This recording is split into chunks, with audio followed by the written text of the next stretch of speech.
of your Navy team in action. I'm the Navy manpower guy. When I tell the Navy manpower story, I start with that incredible week we had last April.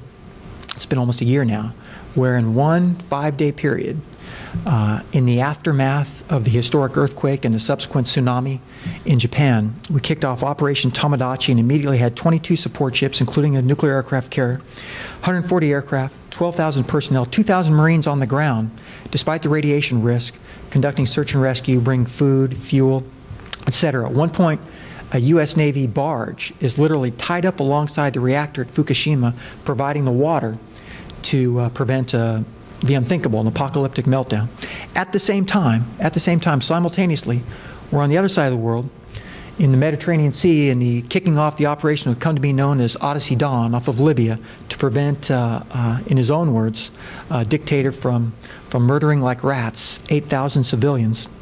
At the same time, that same week is when we do our annual ICEX, where we send 2 nuclear submarines up under the polar cap to maintain that capability and understand the implications of climate change across the entire world.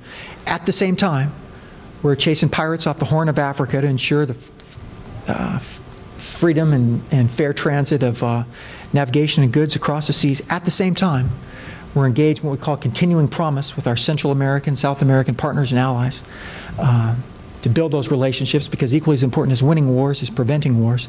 And at the same time, obviously, we're shouldering an enormous burden in a 2-front war against a vicious enemy in OIF and OEF, Iraq and Afghanistan.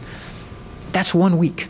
That's 1 week in your Navy's life. There's only one Navy in the world that has that kind of global reach and stretch.